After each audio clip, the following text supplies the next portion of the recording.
नरेश के पास तीन रास्ते हैं, या तो नरेश इस अनशन पर बैठकर हॉस्पिटलाइज हो जाए और मृत्यु को ग्रसित नरेश मीणा हो जाए, या नरेश मीणा को आप जैसे पहले फर्जी मुकदमे लगाकर जेल की सलाखों के पीछे डाला, उसी तरह आप या तो नरेश मीणा को जेल में डाल दो, या फिर नरेश मीणा की जो मांगे हैं उन मांगों को पूरा करो। मैं कहना चाहता हूं प्रशासन से, माइक तो चलेगा, भाषण के लिए भी चलेगा, और वो जो यहाँ पर गीत के माध्यम से तार्किक तरीके से जो भ्रष्ट सिस्टम हो गया, जो राजनीति का जो गंदा चेहरा हो गया, जो इन बच्चों को न्याय दिलाने के लिए अपने गीतों के माध्यम से जो आवाज़ उठा रहे हैं उनका भी चलेगा। जब तक मेरे मुद्दों को माननीय मुख्यमंत्री संतुष्ट नहीं कर देते, सरकार संतुष्ट नहीं कर देती, नरेश मीणा टेबल पर बैठकर मुख्यमंत्री जी से बात करना चाहता है। जो झालावाड़ की इन बच्चों को न्याय दिलाने के लिए जब मैं झालावाड़ के वहाँ हॉस्पिटल पहुँचा था, उसी बीच में एक मुकदमा तो मेरे पे फर्जी मुकदमा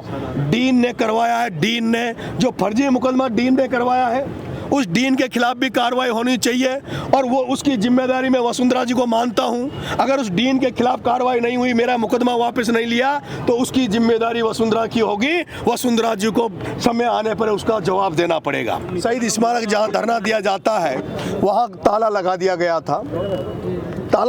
गया था, लेकिन 4 घंटे तक हम इस शहीद स्मारक के बाहर बैठे रहे। 4 घंटे बाद में हमें परमिशन मिली अंदर आने की। 25 जुलाई को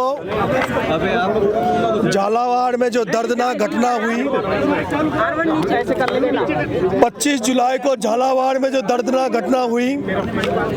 एक सरकारी स्कूल में भ्रष्टाचार के कारण 7 बच्चे सरकारों की भ्रष्टाचार की नीतियों के कारण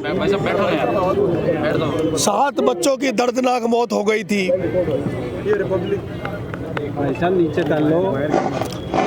स्कूल में, सरकारी स्कूल में मृत्यु हो जाने के बाद जहां मुख्यमंत्री को जाना चाहिए था, शिक्षा मंत्री को जाना चाहिए था, जहां पूरे राजस्थान, पूरे देश में लोग ये देख रहे थे कि इन 7 बच्चों के परिजनों को सरकार की तरफ से क्या मदद मिलेगी। लेकिन मैं जब उन बच्चों को मुआवजे की मांग को लेकर जब झालावाड़ गया,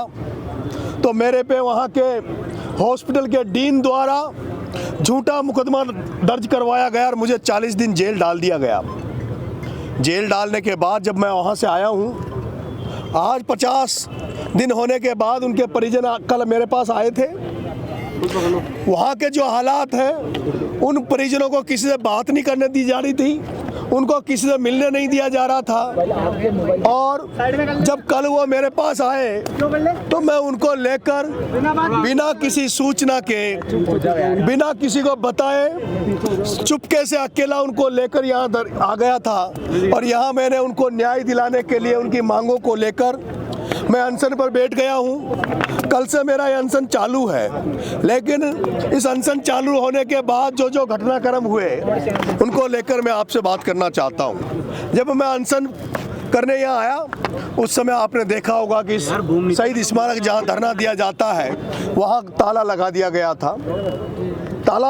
गया था, लेकिन 4 घंटे तक हम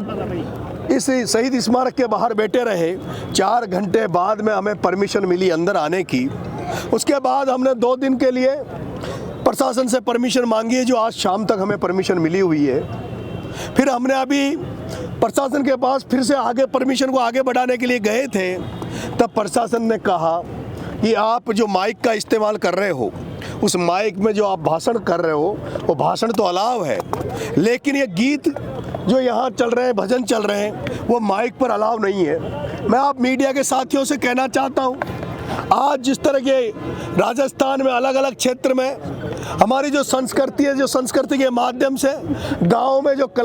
लोक कलाकार हैं, वो अपनी गीत के माध्यम से अपनी बातों को सरकारों तक पहुंचाते हैं। वो एज ए कवि की तरह वो काम करते हैं। जिस तरह से भाषण देकर हम लोगों को जगाते हैं, भाषण देकर अपनी बात रखते हैं, उसी तरह से जो आज यहाँ दिन भर से, कल राम को भी आपने देखा होगा, आप सब लोग जानते हैं, वो लोग जो नेता, अच्छे लोग, अच्छे वक्ता जो अपनी बात भाषण के माध्यम से नहीं कह पाते, वो कवि ये लोक कवि जो हमारी संस्कृति के माध्यम से, गीत के माध्यम से अपनी बात रख रहे हैं, मैं कहना चाहता हूँ प्रशासन से, माइक तो चलेगा, भाषण के लिए भी चलेगा, और वो जो यहाँ पर गीत के माध्यम से तार्किक तरीके से जो भ्रष्ट सिस्टम हो गया, जो राजनीति का जो गंदा चेहरा हो गया, जो अब इन बच्चों को न्याय दिलाने के लिए अपने गीतों के माध्यम से जो आवाज़ उठा रहे हैं, वो उनका भी चलेगा। आप हमें परमिशन दें, आगे बढ़ाएं कि नहीं बढ़ाएं। अब नरेश आमरण अनशन पर बैठा है। नरेश के पास 3 रास्ते हैं, या तो नरेश इस अनशन पर बैठकर हॉस्पिटलाइज हो जाए और मृत्यु को ग्रसित नरेश मीणा हो जाए, या नरेश मीणा को आप जैसे पहले फर्जी मुकदमे लगाकर जेल की सलाखों के पीछे डाला, उसी तरह आप या तो नरेश मीणा को जेल में डाल दो, या फिर नरेश मीणा की जो मांगे हैं उन मांगों को पूरा करो। आपने देखा होगा रात को 1:30 बजे मुख्यमंत्री जी ने कुछ घोषणाएं करी है, बिना, हमने तो अभी यही नहीं कहा था कि हमारी मांगे क्या है। कल से प्रशासन मांग रहा था कि आप ज्ञापन दे दो, मैंने ज्ञापन नहीं दिया, क्योंकि जो भी बात करेंगे स्तर पर करेंगे, आमने सामने बैठकर बात करेंगे, ज्ञापन के माध्यम से बात नहीं करेंगे। मैंने रात को माननीय मुख्यमंत्री जी ने 1:30 बजे के लगभग कुछ घोषणाएं करी है। मैं धन्यवाद दूंगा, मुख्यमंत्री जी का आभार व्यक्त करूंगा कि उन्होंने बिना मांगे, बिना कुछ किए भी कुछ घोषणाएं करी है। लेकिन बहुत सारे ऐसे मुद्दे हैं इन बच्चों को न्याय को लेकर, क्योंकि माननीय मुख्यमंत्री जी ने, आप जब समझौता का मामला था, मैं जेल में था, तब जो वार्तालाप हुई थी, जो समझौता हुआ था, जब मेरे पिताजी उनसे मिलने गए थे, तब भी उन्होंने बहुत सारे वादे मेरे पिताजी से किए थे, लेकिन वह आज भी वादे अधूरे हैं, वो आज भी वादे पूरे नहीं हुए हैं। उन सारे वादों को लेकर, उन समझौता के लोगों को न्याय दिलाने के लेकर, उन डूंगरी बांध वालों को न्याय दिलाने के लेकर, ऐसे बहुत सारे लोग, बहुत सारे ऐसे मुद्दे हैं जिनको लेकर मैं पहली बार ये आप लोगों के माध्यम से, मीडिया के माध्यम से कहना चाहता हूँ, मेरा अनशन जब तक चलेगा, जब तक मेरे मुद्दों को माननीय मुख्यमंत्री संतुष्ट नहीं कर देते, सरकार संतुष्ट नहीं कर देती, नरेश मीणा टेबल पर बैठकर मुख्यमंत्री जी से बात करना चाहता है। नरेश मीणा जेल में रहे तो जेल में जिस तरह के हालात थे, उन हालातों को दूर करने के लिए नरेश मीणा मुख्यमंत्री जी से बात करना चाहता है। नरेश मीणा आदिवासियों की दशा दिशा को सुधरवाने के लिए, नरेश मीणा दलितों की आशाओं को सुधारने के लिए, नरेश मीणा आदिवासियों के जो मांडा योजना का दुरुपयोग हो रहा है, हजारों करोड़ों का भ्रष्टाचार हो रहा है, ऐसे तमाम मुद्दे हैं जिनको लेकर मैं मुख्यमंत्री जी से टेबल पर बात करना चाहता हूं। पिछली बार मुख्यमंत्री जी से वार्ता जब हुई थी, उनका यह था कि भाई जेल से नरेश आएगा, उसके बाद बात करेंगे, लेकिन जैसे मैं जेल से निकला, मैंने 2 दिन मुख्यमंत्री जी की बहुत ज़्यादा तारीफ कर दी थी। और ये तारीफ करना मेरा वाजिब था, क्योंकि मुख्यमंत्री जी ने वाकई में मेरे ऊपर एहसान था, उन्होंने मेरी मदद करी थी। उन परिस्थितियों में उन्होंने मेरी मदद करी थी जब ओम बिरला पूरी ताकत से उस समय ये लगा हुआ था कि नरेश मीणा की मदद नहीं हो। मैं आपसे कहना चाहता हूँ मीडिया के माध्यम से, मैं अब जब जेल से, अभी जब झालावाड़ की जेल से निकला हूँ, मैंने ये प्रण लिया है कि मैं अब किसी भी नेता के खिलाफ व्यक्तिगत कोई टीका टिप्पणी नहीं करूँगा, किसी भी व्यक्ति को विशेष को लेकर मैं कोई इस तरह की बात नहीं कहूँगा। लेकिन इस बीच में ये जो झालावाड़ की इन बच्चों को न्याय दिलाने के लिए जब मैं झालावाड़ के वहाँ हॉस्पिटल पहुँचा था, उसी बीच में एक मुकदमा तो मेरे पे फर्जी मुकदमा डीन ने करवाया है। डीन ने जो फर्जी मुकदमा डीन ने करवाया है, उस डीन के खिलाफ भी कार्रवाई होनी चाहिए, और वो उसकी जिम्मेदारी मैं वसुंधरा जी को मानता हूं। अगर उस डीन के खिलाफ कार्रवाई नहीं हुई, मेरा मुकदमा वापस नहीं लिया, तो उसकी जिम्मेदारी वसुंधरा की होगी। वसुंधरा जी को समय आने पर उसका जवाब देना पड़ेगा। इसी बीच में 2 मुकदमे जब मुझे जेल में डाल दिया गया था, उसी समय ओम बिरला जी के क्षेत्र कोटा संभाग में, कोटा लोकसभा के अंदर एक बपाव नाम की जगह है, जहां पर कुछ बच्चों ने धरना दिया था, कुछ बच्चे टंकी पे चढ़ गए थे। इन्हीं लोगों को न्याय दिलवाने के लिए, इन बच्चों को न्याय दिलवाने के लिए, उन 27 लोगों को जो मुकदमा जो लगा है वो ओम बिरला के क्षेत्र में लगा है। मैं ओम बिरला जी से मांग करता हूं, आपके एरिया में जो लोकसभा क्षेत्र में जो मुकदमे लगे हैं, उनकी जिम्मेदारी आपकी बनती है। अगर आपके क्षेत्र में लगे तो उनका मुकदमा वापस किए जाए, उसकी जिम्मेदारी मैं आपकी समझता हूँ ओम बिरला जी।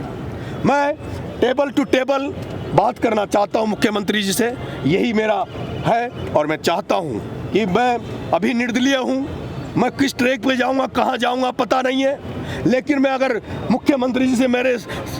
सही तरीके से अगर मुख्यमंत्री से मेरी बात होती है, टेबल पर बात होती है, मैं समझता हूँ इस राजस्थान की भी भलाई होगी और कहीं न कहीं मुख्यमंत्री जी की भी हित में रहेगा, ये मैं आपसे कहना चाहता हूँ। अब आप कोई भी आपका जो सवाल है, प्रश्न है। क्या आपको लगता है कि भजन लाल शर्मा जी जो सीएम हैं, आपकी बात को लेके उनके मन में है कि हम आपके पास आएंगे, आपका धरना तुड़वाएंगे? मुझे ये नहीं पता, लेकिन मैंने अनसर पर बैठा हूँ, जब तक बैठा रहूँगा जब तक टेबल पर माननीय मुख्यमंत्री जी से बात नहीं हो। आप यहाँ पे धरने पे बैठे, उसके बाद कल की बात है, अगर कल की बात देखा जाए, उन्होंने कुछ लोगों के लिए राहत पैकेज दिया है, किसी की संविदा पे नौकरी दी है, तो इस पे क्या लगता है आप? देखिए, कल जब मैं यहाँ बैठा था तब उन्होंने रात को जो घोषणा करी, वो घोषणा इसलिए करी कि यहाँ संख्या बल नहीं बढ़े, लोगों को भ्रम हो जाए कि पता है मांगे मान ली गई है, इसलिए लोग नहीं आए। इसीलिए मुझे सुबह कहना पड़ा कि धरना जारी रहेगा, और धरना जब तक जारी रहेगा जब तक माननीय मुख्यमंत्री से टेबल पर बात नहीं